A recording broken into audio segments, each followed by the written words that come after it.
Hello, hello, everyone. We are gathering today. It's July 10th. Look at this beautiful background. It's actually prettier on my Zoom screen. Well, it's not prettier on my Zoom screen. It's really pretty to begin with, right? So we are gathering today to discuss, talk, offer a few tools on my end on the subject of the other side of success. It's a fascinating topic to me because I think that there are so many myths and so misunderstandings about the other side of success, as though there is another side of success, right? This is an intention to deliver straight up, honest information and personal and professional information to you if you are on the other side of success, or if you are actually wondering what the other side of success is. And it's also with the intention to demystify what it is that we feel or that others feel on the other side of success, and why do we possibly get there. It really matters to me to demystify certain status quo feelings, certain emotions that high achievers experience, because I feel that there isn't enough talk about it. There isn't enough exposure. And if my demystification will bring the permission to someone, one person, to actually feel better, or feel like they belong, feel like there is a resonance in my words with what I am expressing, then I'm doing my job. That's how I define actually the outcome of this masterclass or this webinar. I actually have to figure out what the difference is, because obviously I'm here to share and transmit.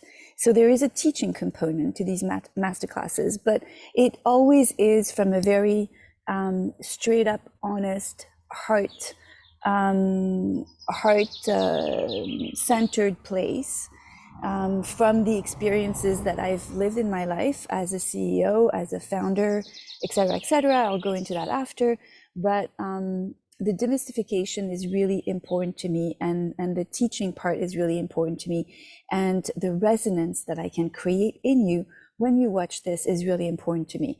So before this masterclass, like literally 10 seconds before I hit the press button, the go button, I was asking myself, what is my outcome? What do I want out of this masterclass?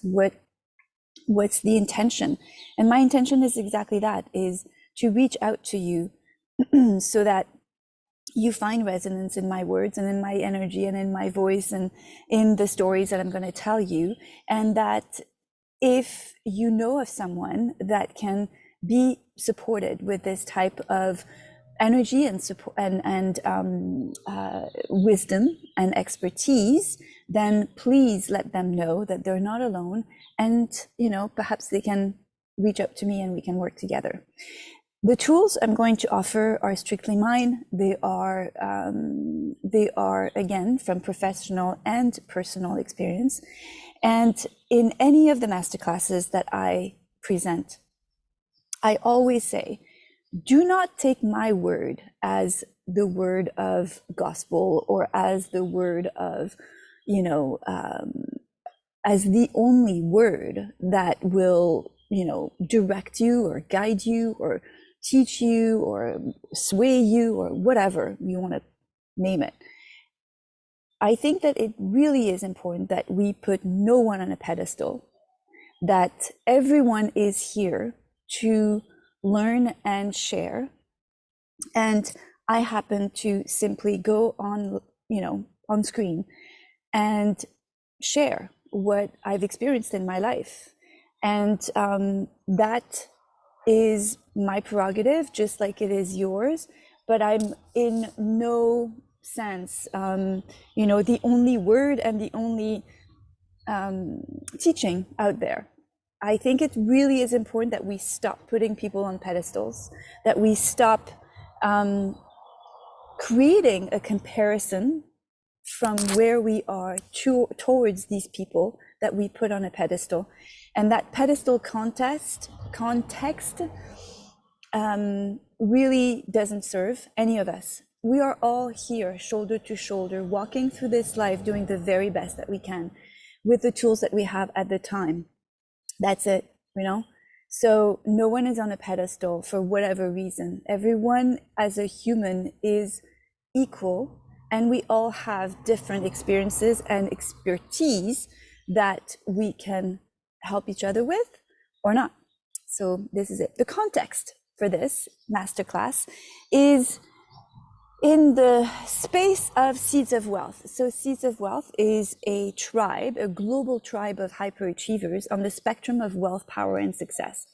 The spectrum being a space of extremes that we all as high achievers go on because we have high emotions, high ambition. We want a lot of things, and we tend to chase those things on the outside.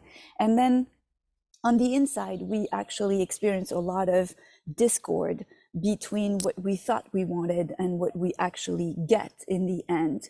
And so that's a general sense.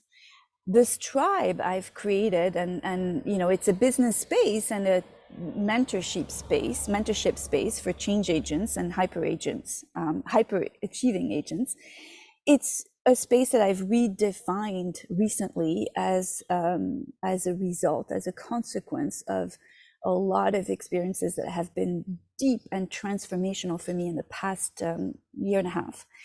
And so this name, Seeds of Wealth, called me. I mean, it called my heart and my purpose and my soul. And in this context of restructuring my space, I do business with and in, I've created this free series of masterclasses, webinars on the high performance mindset, the hyperachiever. I'm a founder of a $50 million brand in a different industry, different era. I felt like saying last year, it feels like last year. It was a luxury hospitality temporary accommodation brand. It was a franchise that we built for 15 years. I'm an expert on the high performance mindset. And really, I think that we hyper performers, hyper achievers have this mindset from the very get-go. I mean, it's my experience. And we tend to really sharpen it with time and businesses. And eventually there is a call from within that brings us to go into an inner performance so that the outer performance matches, right? So I am also a strategic advisor and transformational consultant. Those are my passions. This is what I'm good at naturally. I mean, when I talk about Genius Zone with my clients, this is what I bring out of them. I observe and listen to them talking about themselves, about their work, their family, etc., and I extract their nectar. And their nectar is really their genius zone. It's where they're in flow, meaning it's where they're really amazing naturally at what they do and what they create in life. And so Picasso said something. He said the purpose of I can't remember now that I'm quoting it, I can't remember the exact quote, but he said, let me see, it's really good actually. It's fitting exactly, and I wasn't planning. If you know me by now, or if you don't know me by now, I don't use PowerPoint slides anymore, not for this series anyways, because this series is really about a transmission and my energy that you get to feel through this Zoom screen, and it's really about what I am passionate to help you with. And so the slides of the PowerPoints will come later, but right now I'm not called to it, and I'm really paying attention to what feels good to me, because what feels good to me will resonate more with one of you, or maybe several of you. So this quote, I am looking for this quote. The meaning of life is to find your gift. The purpose of life is to give it. I am giving my gifts.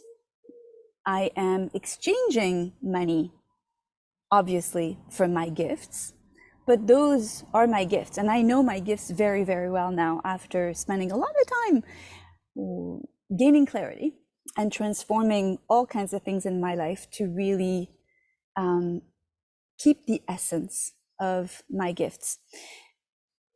And that's what I do as well for the people I work with, is I am their tool to understand where they're at, who they are in this moment in life. I teach people to transform anything that's in their way, because that's really my strength, is to transform anything in my way into a gift, into a learning, into a higher stepping stone for myself moving forward, perhaps sometimes in a different direction. But I've been really, really good at reinventing myself, reinventing my space. And I have a high threshold for risk. I also am a natural teacher. I just love to teach and love to guide and love to accompany now CEOs. Sorry, I'm moving this thing at the same time as I'm being lively. So in essence, this is who I am. This is what I do. I'm also a mother of 2 girls. One is pregnant. Her name is Natasha. She's going to have a little girl in the month of November. And that's going to be really cool and completely new for me. And I have another beautiful girl who is a DJ.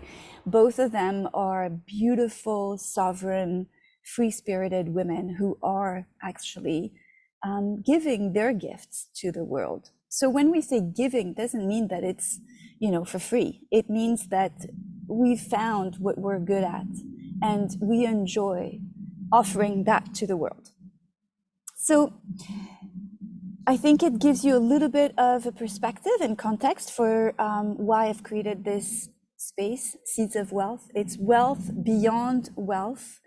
It is for hyperachievers, and we are all on the spectrum as hyperachievers to really explore our edges and see how far we can go. And sometimes then from that perspective, that polarity, that capacity to hold paradox in a space, it brings us back to a center. And that center, moves with time, but it's important that we all come back to a place where we feel and think in coherence with where we're going. So this space right now, called On the Other Side of Success, really called me for so many reasons.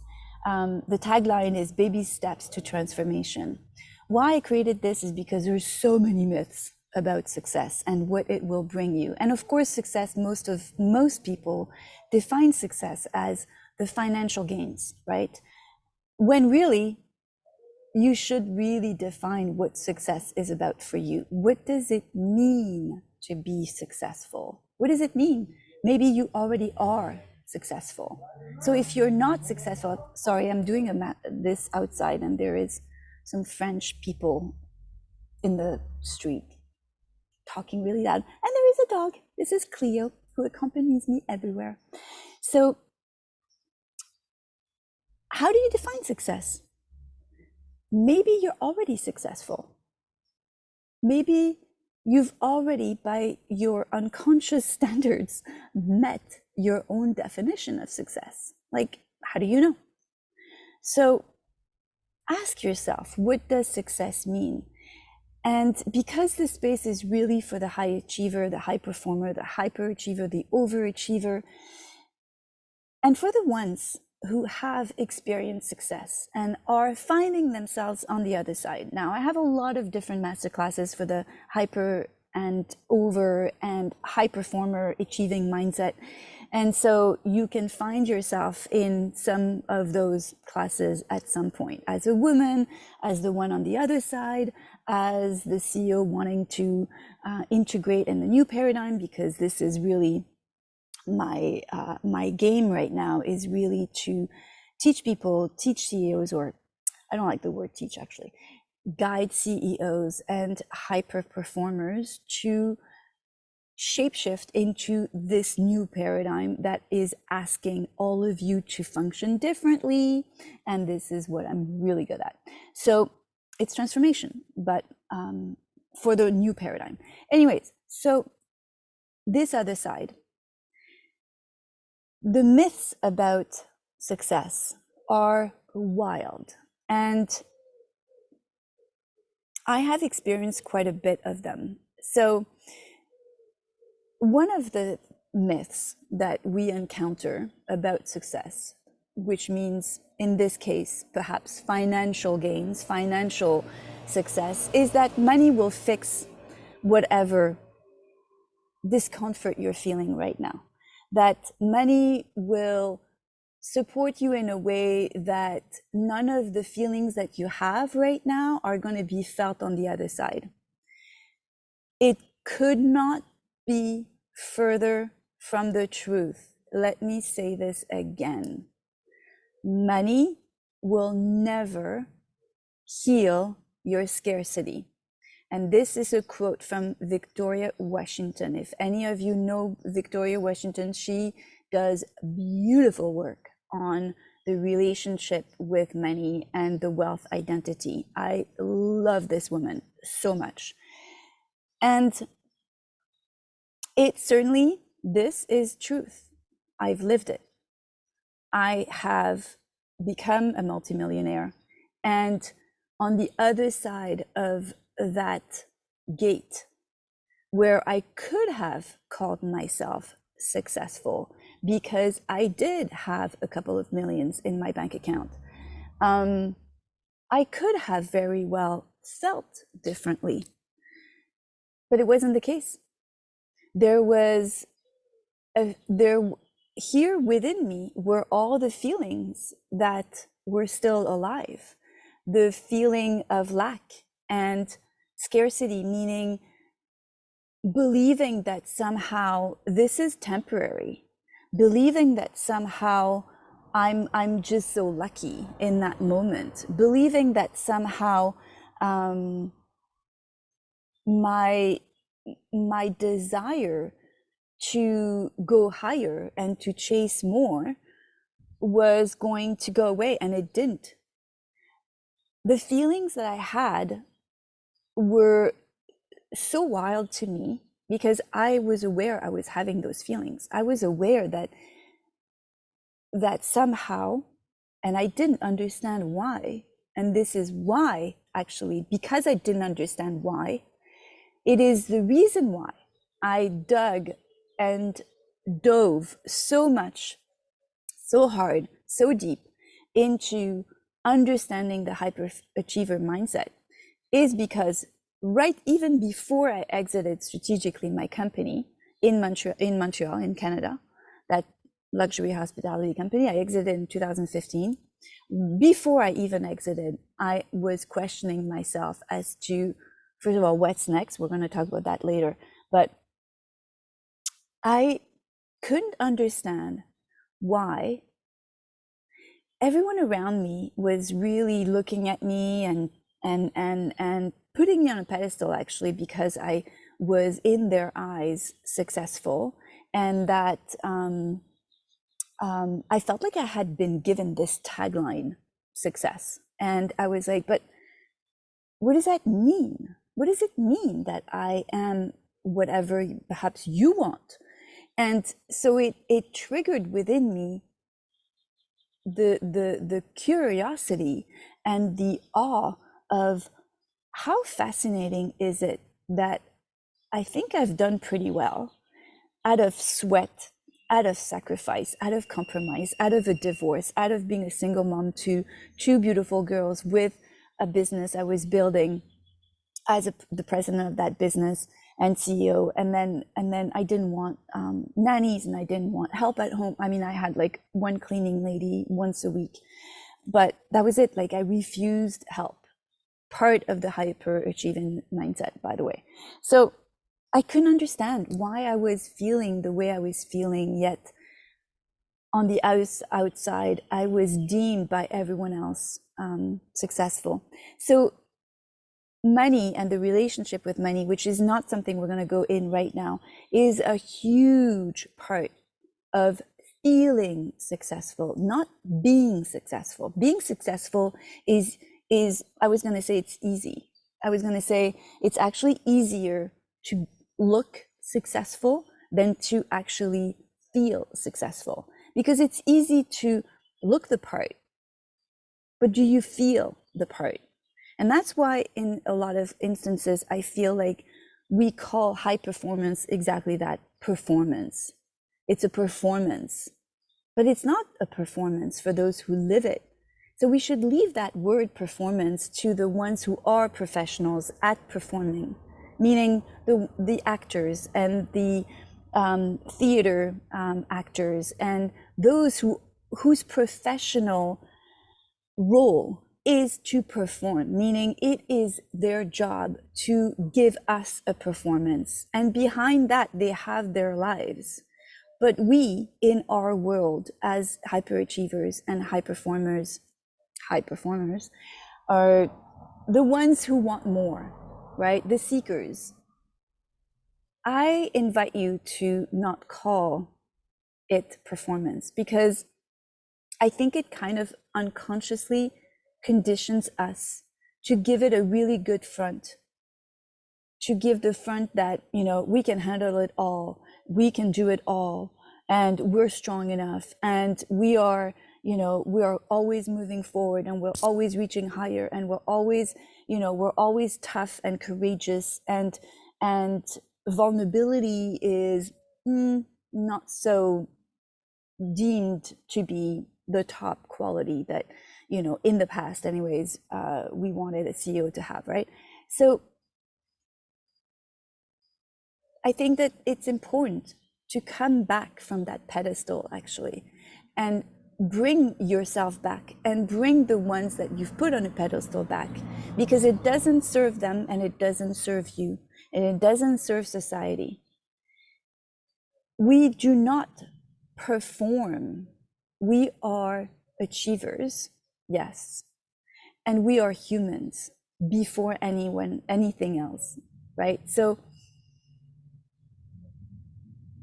money will never heal your scarcity. Whatever you're aiming to, and you might be thinking right now, well, I'm not scarce. Like, I don't have that issue of, you know, thinking that money is going to fix me, or money is going to resolve this or that. Well, ask yourself a deeper question.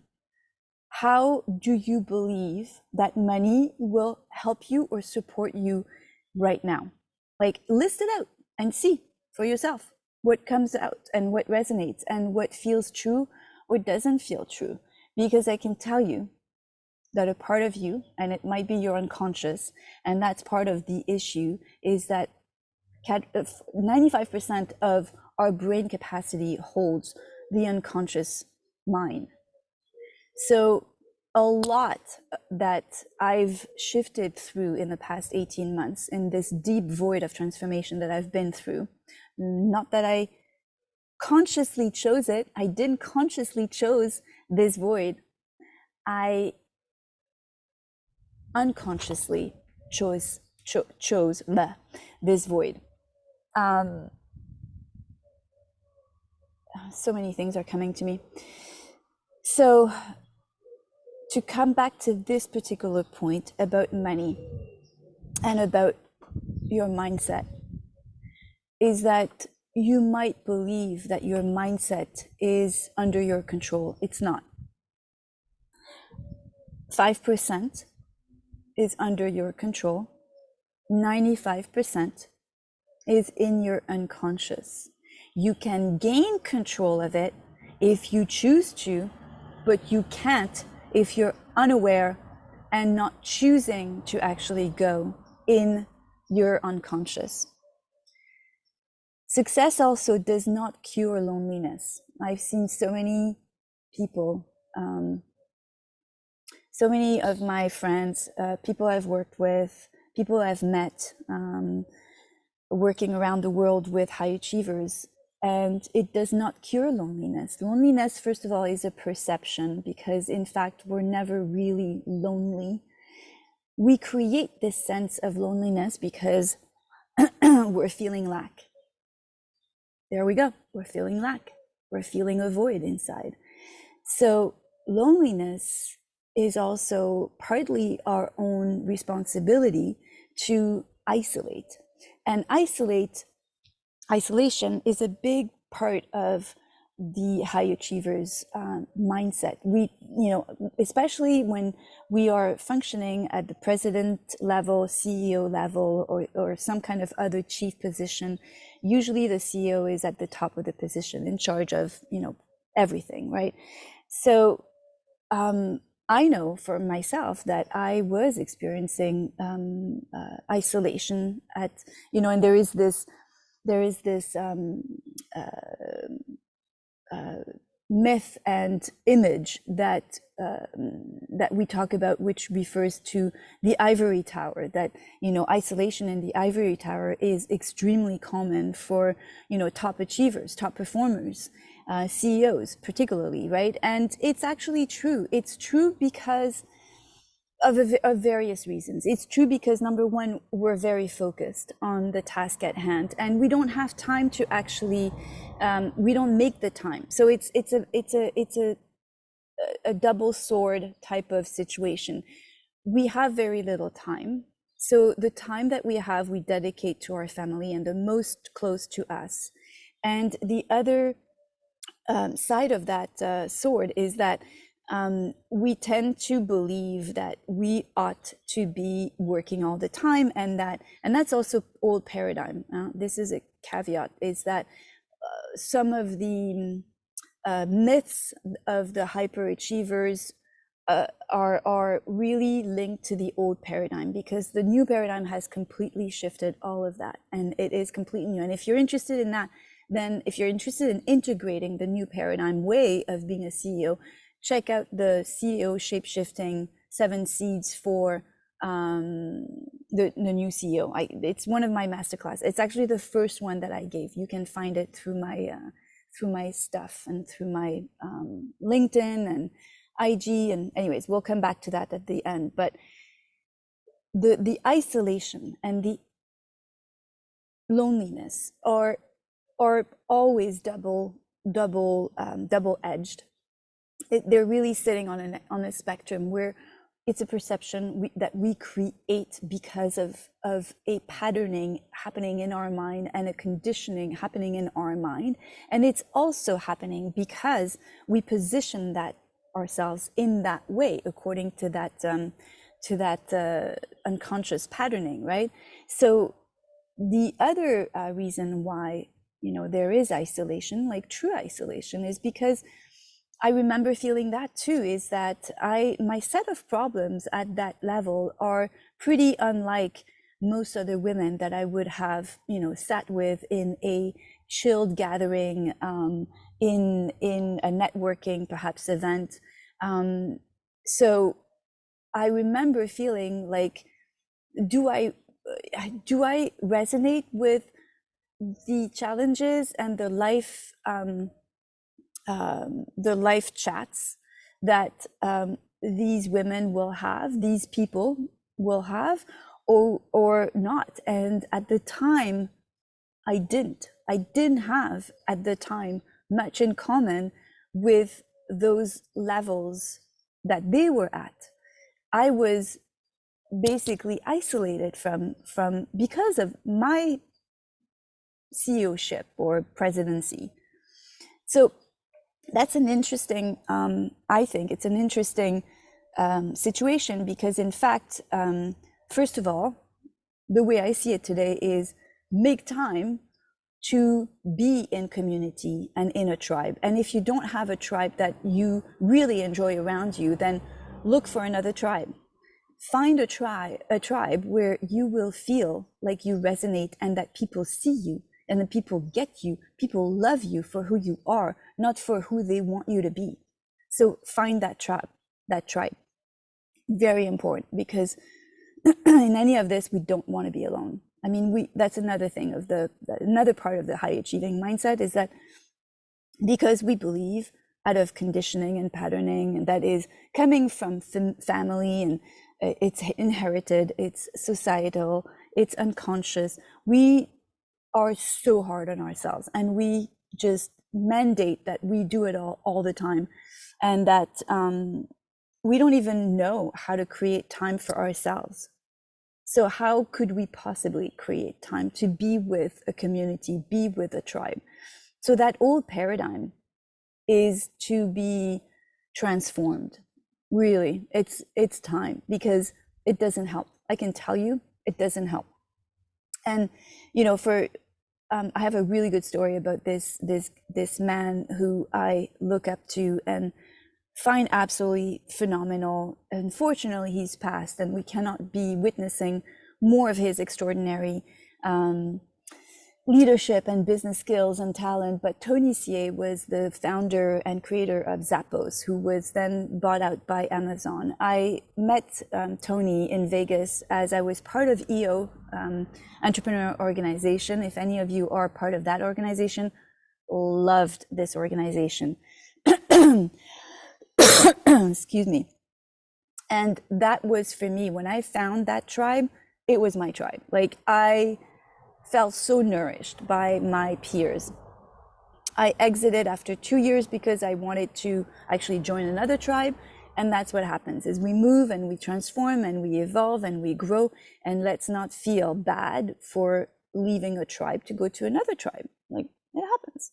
But this man, Tony Hsieh, wrote a book on happiness at work. And sadly enough, he never found happiness inside. So happiness and what he was seeking on the outside wasn't meeting him on the inside. And this is actually the dilemma and the gap, the differential gap that happens for most hyperachievers, is that whatever they chase on the outside is actually an inner chase they haven't fully resolved. They haven't fully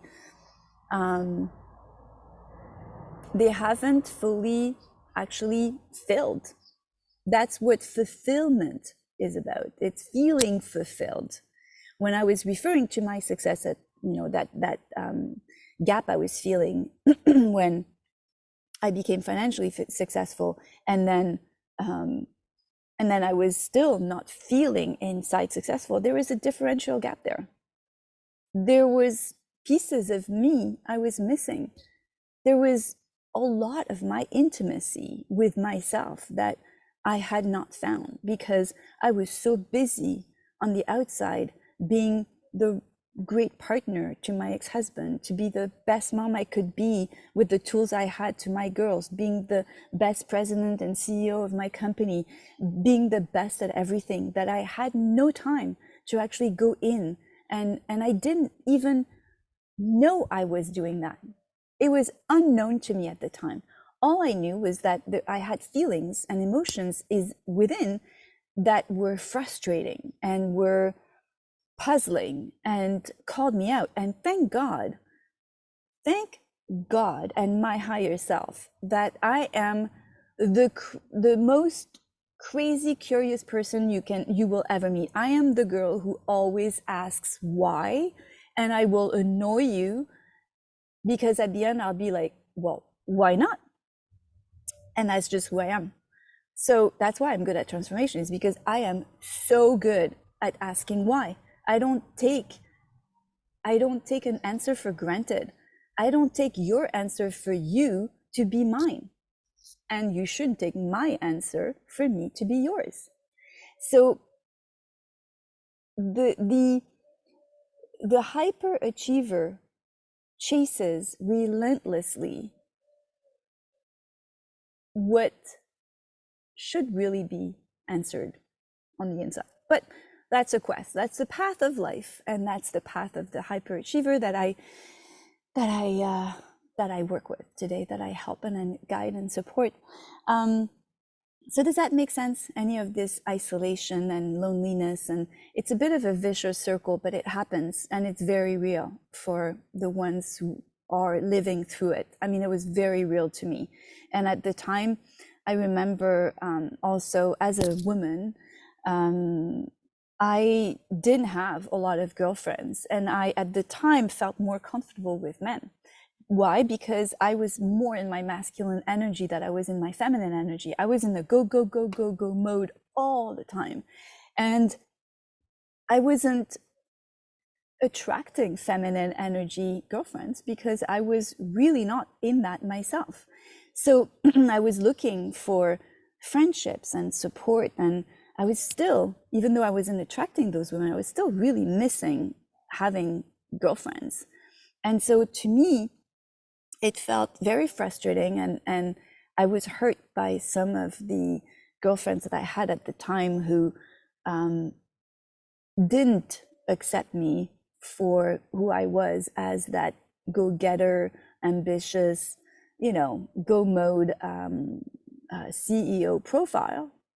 They were quite judgmental for whatever I realized later, for whatever reasons were theirs and not mine, but it still didn't feel good. And so I know it's something that a lot of us women who are mostly in our masculine energy experience. I mean, I've moved now, into a different way of being and achieving, which really harmonizes the two. It harmonizes the masculine and the feminine within me, the yin and the yang within me. When I talk about feminine and masculine, it has nothing to do with gender. It has to do with energies that we all have within. And when anyways, I'm not going to go into that because it's just too much of a big subject, but I just want to have this disclaimer. When I mention feminine or masculine, it has nothing to do with women or men. It has to do with the energy that's within. And the masculine energy is the go-getter energy. It's the ambitious, very trajectory based type of energy. And the feminine is the flowy and the curves and the inclusion and the nurturing and the beauty and the playfulness, the wildness. Like, you can't tame feminine energy. You can, the masculine energy is really yummy to the feminine because it feels grounding and very protective and present, whereas the feminine is all over the map. Like, you can't run and operate a successful business with only feminine energy. You've got to really look at and own and be in your own masculine inside in order to create systems, in order to create safety for yourself, in order to really embody a strategy that helps your feminine actually go in the ways to create what it needs to create. There is a coherence between the two. So that's all I'll say on that. Another myth about the other side of success, for those who have experienced that success and are going into the realizations that it's not really all that it was shaped to be from the other side. Like, it's so interesting how we all have a perception and a projection of what it will feel like on the other side. And oftentimes it's not. Because you've got to be with this before you even get there, because there is no really getting there. There is now, and now is there. Anyways, I'm getting too high, too quantum in this, but it's really, in other words, the other side of success is not what most people believe it's going to be unless you've really done your own work. And another big feeling, I guess it is, that most high achievers have, is that imposter syndrome. Hello, imposter. How are you today? It is so common. I've looked up the definition, and it says it's feeling anxious, not experiencing success internally, ding, ding, ding, despite being high performing externally. Again, the imposter syndrome is because of the gap we experience between the way we look at how we should be. And Tony Robbins says something really good. He goes, stop shooting all over yourself. You know what that means, right? So it's feeling anxious for the way we think we should be and the reality. It's a gap between an external high performing reality that somehow we can't see, and somehow we feel that we don't either deserve, that we're not worthy of, and that we're not really matching. So in fact, who I was when I was feeling that gap in 2015, when I left my company, when I exited, was an imposter syndrome, typical thing. And it's so common. It is so common. So that's why all of these myths, which are not really myths, actually, some of them are myths, but they're all actually emanating from true feelings and true,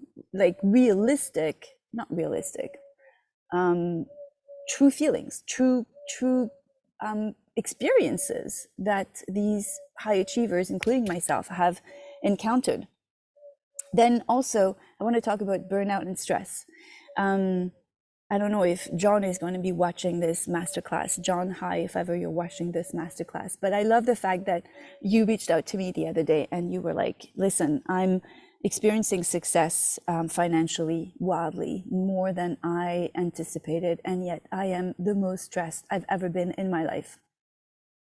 Et yes, eh ben oui, comme on dit en français, this is what happens. It is, so I have a few things to say on that. Number one, what is stress? Stress is a response from the body and the mind when we lack self-management and self-awareness. And I'm not a stress expert, nor am I a PTSD expert, but I can tell you out of my own experience what I've gone through in my life and what I see all the time with the people that are around me and the people that I work with, is that burning out is your body saying, I've had enough. There is a disconnect between the mind and the body. And the body is like, I have had it. And the mind's like, what? What do you mean you've had it? Like, I'm not done. I'm going there.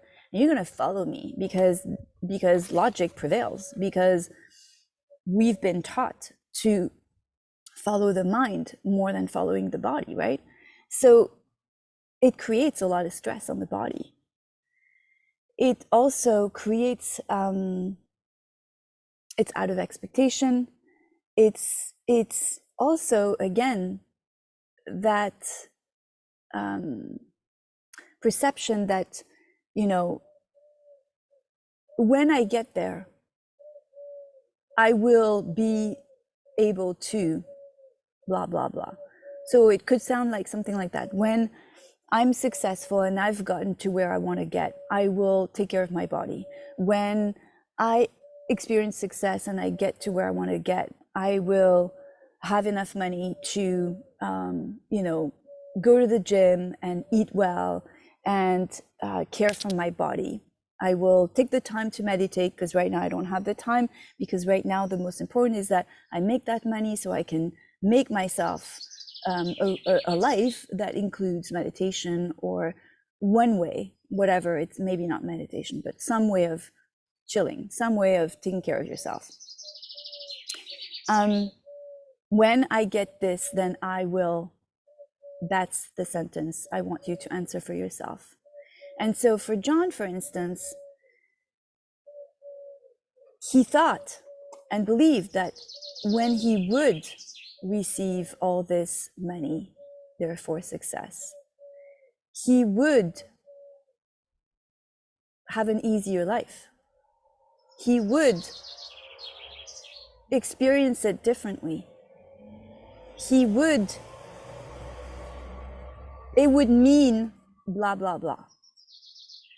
So in fact, expecting to be on the other side without actually making whatever you want on the other side your reality now is the gap. And that's what will trap you. It will maybe kill you. I mean, we've seen many celebrities that became successful financially and have committed suicide because money will never heal your scarcity. Never.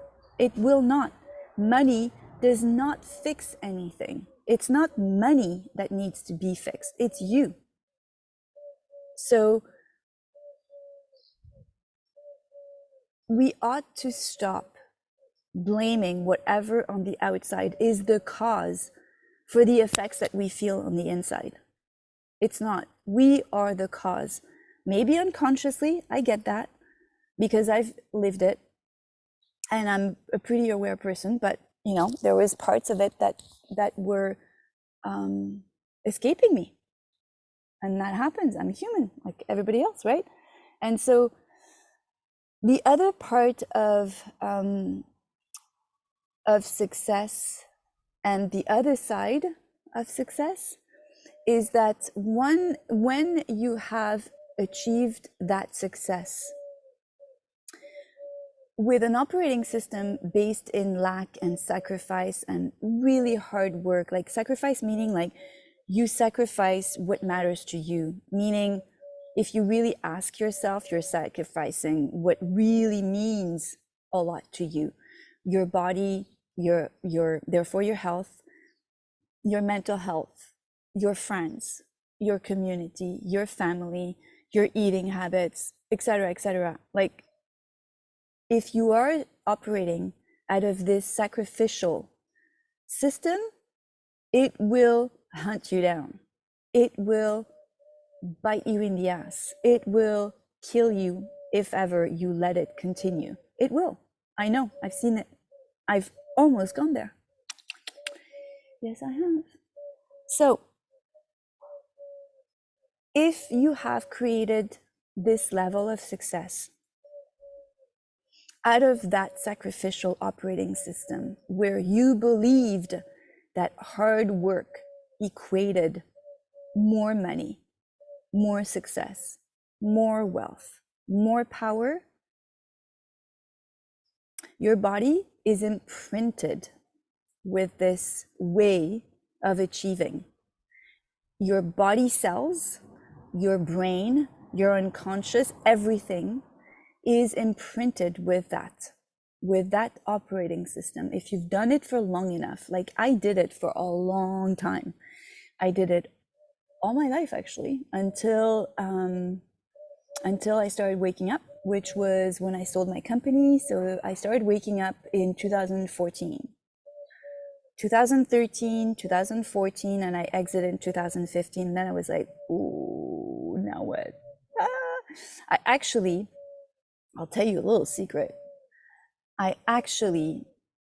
So I exited 2015. I started becoming aware of all of this out of 2013, 14. And when I exited, I was like, yay, other side. Oh my God, it's going to be super amazing. Like, I get to breathe, I get to build another business because I already knew that this was coming, like this space of consulting and high achieving mindset coaching was coming my way. I already knew it, like I saw it coming my way. And I was like, yes, this is going to be great. And I spent time actually with So I spent like a year with Tony Robbins, and it's really in that space with Tony Robbins that I dove even deeper with the high achieving mindset. But I also, it's really thanks to him that I started becoming aware of the feminine and what is the feminine, like what is the feminine? I had no clue. And when I started getting closer to that, to my feminine side, I fell in love with my feminine side. I was like, oh, where have you been all my life? Like, this is really the true me. Like the masculine is a support system for me within, but the feminine is really like my core energy. And then I love to tap in the masculine because I'm so ambitious, but really the feminine is just so yummy, juicy. And so I fell in love with the feminine. And then as I fell in love with the feminine, I started wanting to build this business. So in 2016, I started etching and building and this business. And I felt so what? I felt so confused.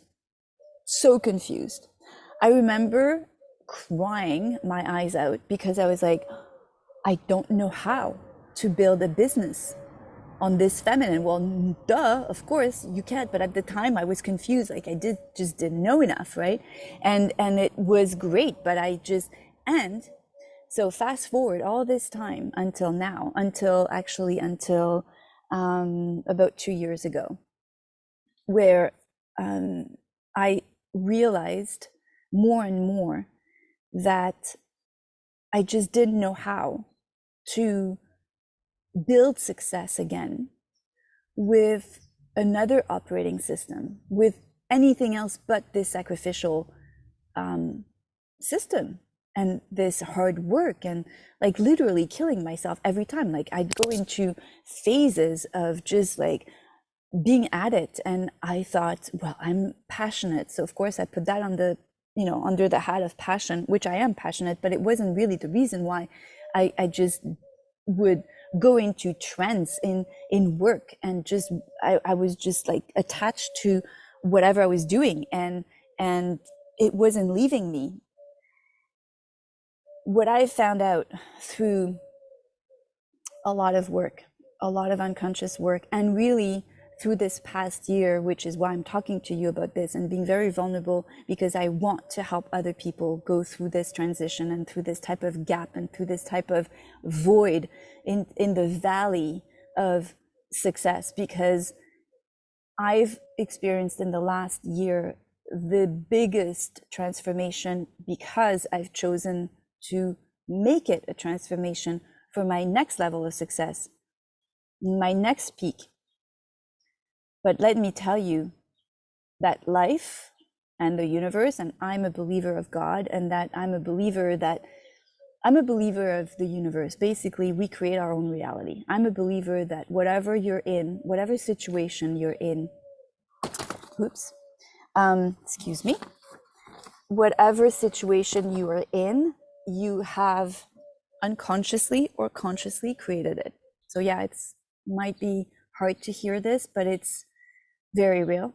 And you might not know how you've created it, but you've created it.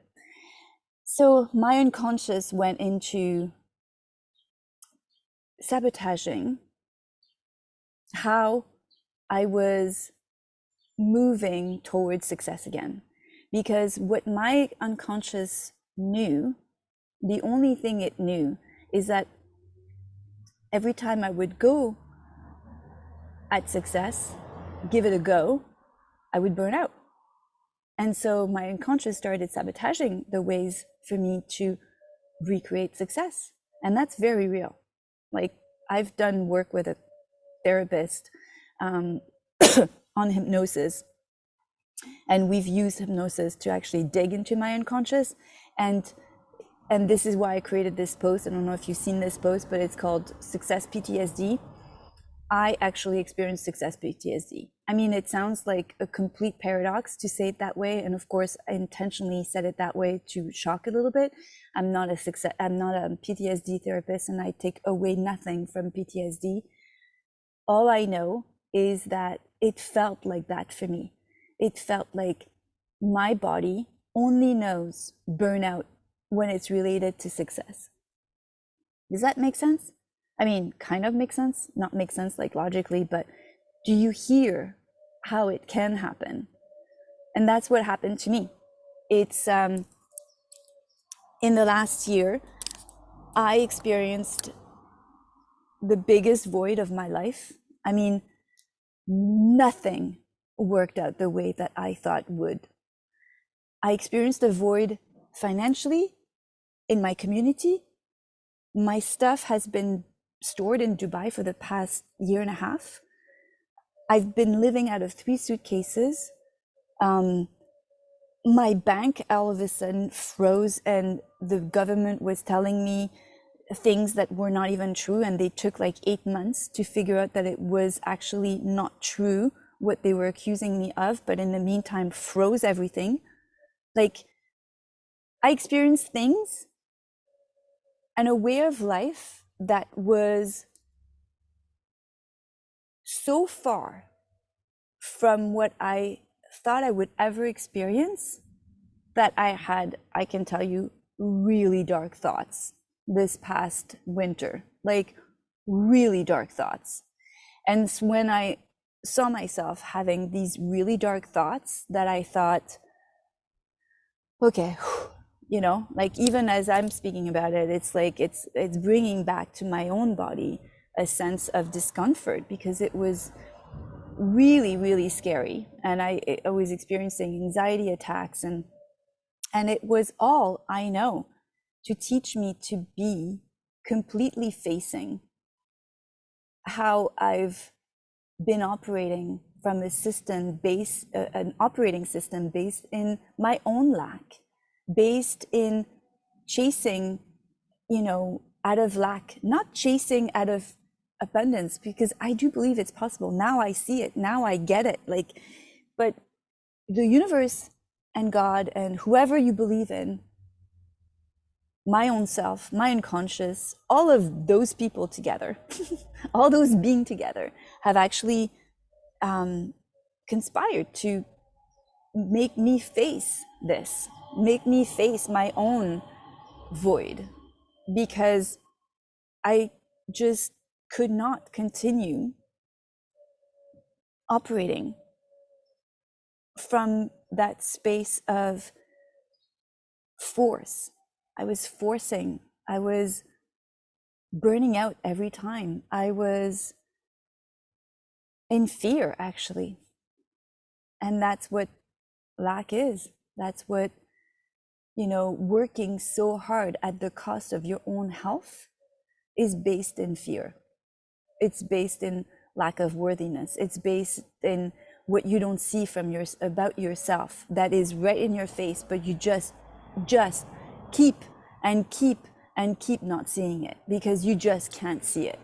You can't see your worthiness. You can't see how amazing you are. You can't see the talent that people talk about you, and yet you don't see it. You can't see. So I was actually brought a gift.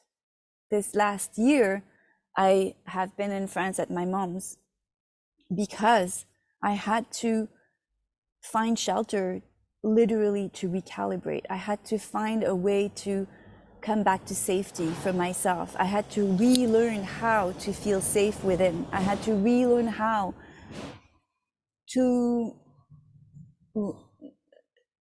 welcome an operating system that is not based in scarcity and lack and fear, and working my ass off in order to, so that if or when, so that on the other side it looks actually different than the reality right now.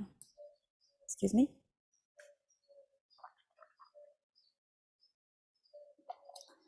So success PTSD can be real. That's what I experienced. I realized that my success and my way of achieving success just didn't feel safe to me anymore in my body. I realized that by working on my unconscious, and the things that come out of the unconscious are wild. Like I was when I first realized that, I was blown away. So I hope this gives you a context. I hope this gives you a perspective that helps you reshape how, number one, you want to operate within your own achievement style right now. I hope it gives you perspective on the fact that your feelings are really your GPS for what you want to get closer to. Meaning, your feelings are your GPS to your truth. Your feelings are your GPS to what you need to get clearer with. And they might show you the lack in your thinking and in the way that you feel. They might show you your fullness, your abundance, your prosperity. They might. It depends, right? But it is a GPS on the way that you should be with you so that your outer performance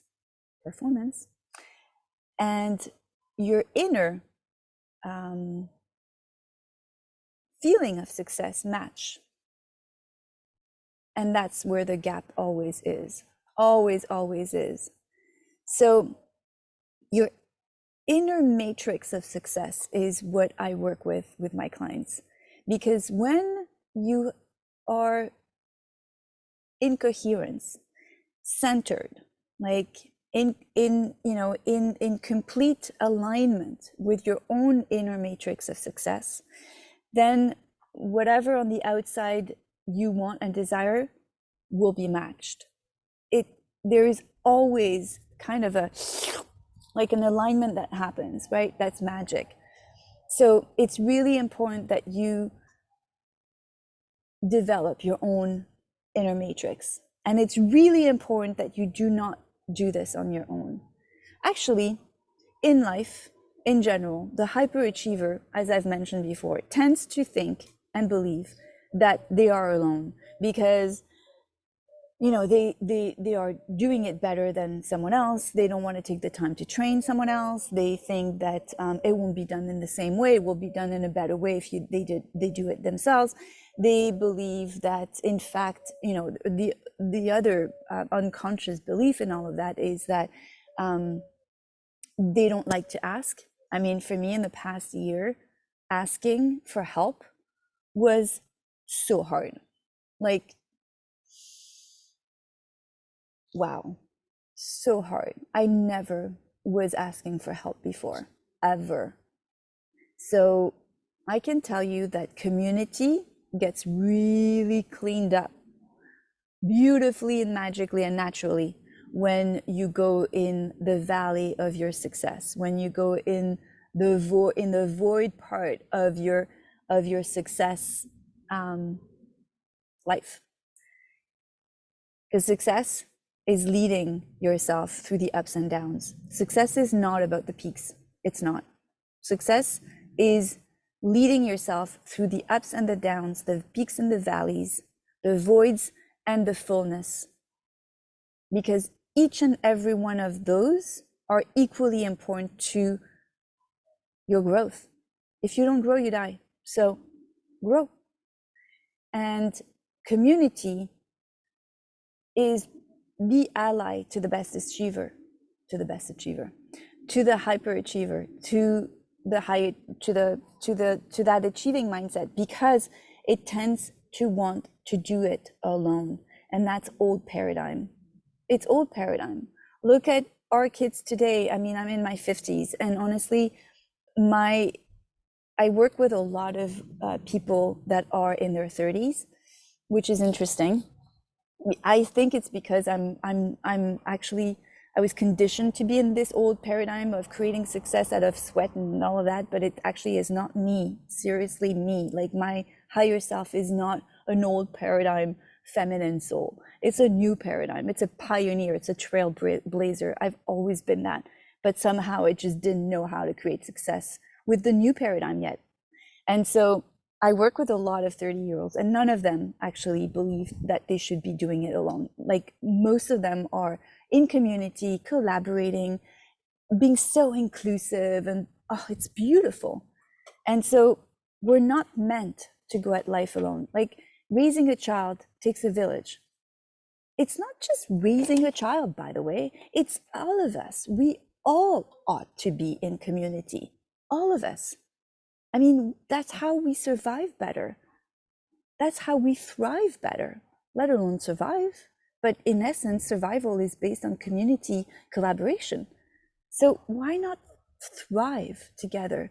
Competition is what it is. I mean, the best competition there is against yourself, with yourself rather, not against, but with yourself. That's the best competition you can possibly find. So work with others, collaborate, include people in your team, reach out for help, and if you feel like I did, that asking is such a big ask. Asking is such a big ask. If you feel that that is hard and feels scary, then there is something there for you. Whenever you want to grow, you need to be with your fears. You need to dance with your fears. So if something feels scary to you, that's part of your GPS system to show you what it is about this that you need to be with, that you need to explore, that you need to extract its nectar and go beyond that, transcend it, go beyond, transmute it into something different. That's how you can transform your life, or any void or any valley in your success. So for me, asking was a really big deal. And when I was talking about community, that, you know, this past 18 months really created a big, well, it cleaned up my community, because some people were not helpful at all. Some people were not helpful at all. I have who I thought was my best girlfriend. I thought that was my best girlfriend of my lifetime. And instead of even asking me, like, how can I support you? Like, how can I help you through this? I, in turn, received more judgment from her than I ever thought possible from an actual friend. And when she was done with her judgment and questions and shameful type of comments, I was like, wow, this is it. Like, never again. This person is not in alignment with me right now. And if we grow out of this one day, great. But as of now, this person is no longer in my community, like, out. And I didn't have to say anything.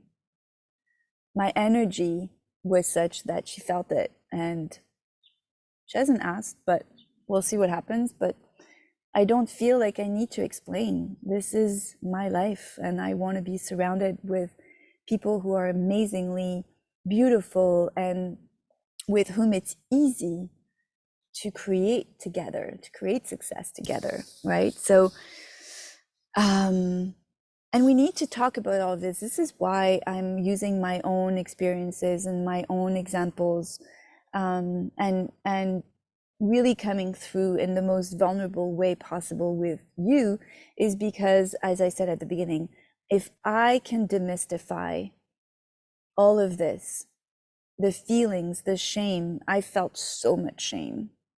I felt so much shame because I felt like I should know better. Like, I've been successful. I should know better. I should create something different. Like, why am I in this situation? So I felt a lot of shame, like the most shame I've ever felt in my life. And it took so much out of me to transform this time to understand why I'm experiencing this, and I'm sure I'm gonna like see even more of the why. But it's been crazy. Like, there are no coincidences in life, so you have a choice, and success magnifies who you are. Success magnifies and expands who you are, and it's like a magnifying glass, and it will go on the areas where you need to grow, because you're not matching what you want next. I wasn't matching what I want next. I kept saying, and this is where it's going to make sense maybe to some of you, but I kept saying, way back when I started this beautiful consulting business to serve the high achiever, I kept saying, the way I want to be successful with this business is from ease and grace. I used to say that all the time, from ease and grace. But I wasn't matching ease and grace. So the universe and God thought, well, she's really not getting it. Like, she's really not getting it, because every time that she goes for another wave, she crashes, she burns out, she just has no clue. And so I'm making it a little funny for you, but so I had to match ease. I had to match grace. I had to give myself a break. I had to create a different operating system that was anchored in ease and anchored in grace and anchored in pleasure and joy, with systems that support me. So money, success magnifies who you are and who you want to become. It will pull you in that direction. It will magnify you into the next version of you if you allow it. And if you don't, that's when we stay in resistance. When we resist, whatever is in existence persists. What that's a basic energy equation. What you resist persists. So whatever valley you're in after your success, whatever void you're going through, whatever questions you have about maybe what's next, what is next, because you don't see your talent, you don't see your worthiness, you don't see what you should see, but you just don't, because you haven't gone for an inner journey of who you really are and what you need to, and who you need to be to match your next step, your next level. So success is a beautiful thing. The other side of it doesn't always match what we anticipated, what we perceived would happen, because it will magnify whatever you're not in coherence with. It will magnify what you need to grow. So it's a beautiful, beautiful opportunity for transformation, and the duality, because duality is the base of transformation. It's the root of transformation. That you cannot transform anything if you don't understand that there is a duality and a double edge rather, to everything and anything. There's always another side. Always, always, always. Like, ask yourself, there's always another side. You get married and you think that, it's going to be amazing after marriage. And there are challenges after a wedding and a marriage. Like, there in a marriage, like a relationship is a challenge, of course, because it's going to bring out what you need to grow. It's going to, the other person mirrors what you need to grow. So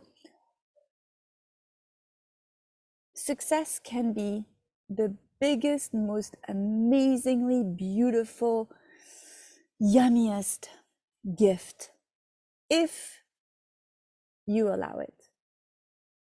If you choose to If you choose you, actually. Simple as that. If you choose you. One thing also I've noticed out of that post-success onto the next phase of success is that if you're the most interesting person in a room, you are in the wrong room. If you're the most interesting person in the room, you're in the wrong room. Grow. Surround yourself with different people because diversity is rich. Surround yourself with the ones that you actually want to be in your future. And it might be in your future in 2 months, 3 months, 6 months.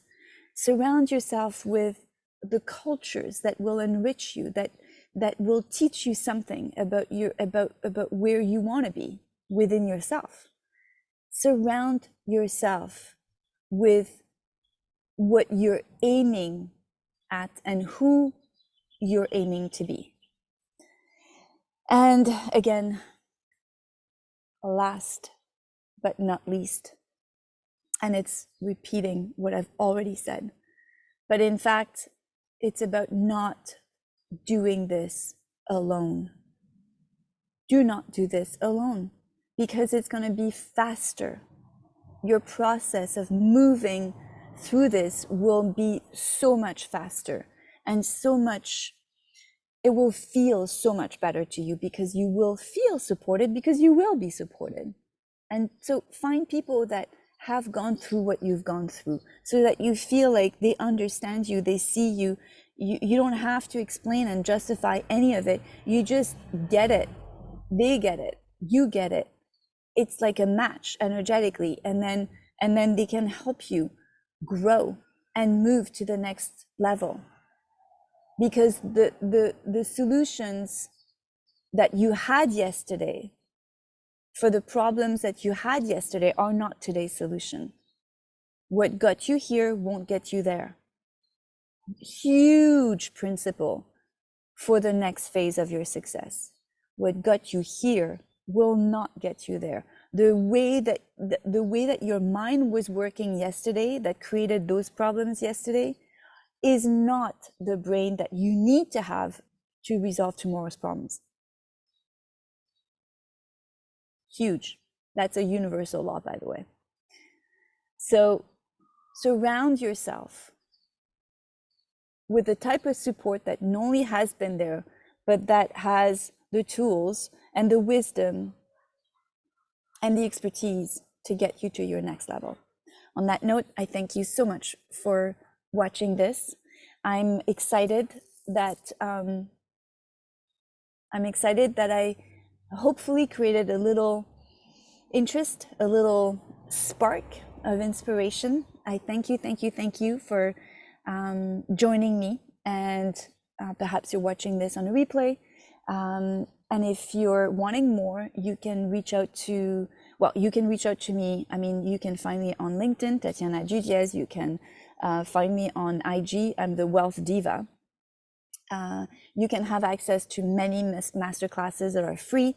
If you want to work with me, any of these masterclasses are also adaptable to your own situation right now. For an hour of my time, for 3 hours, there's different pricing. If you want to work with me on a 3 month, 6 months basis, absolutely. I also do strategic partnership work as a chief of staff to some CEOs. I do it on a consulting basis and private bespoke space. And so many ways to work together. I'm excited to meet you soon because I really, really want to meet you very soon and talk about all of this and hopefully support you through all of this. Talk to you soon.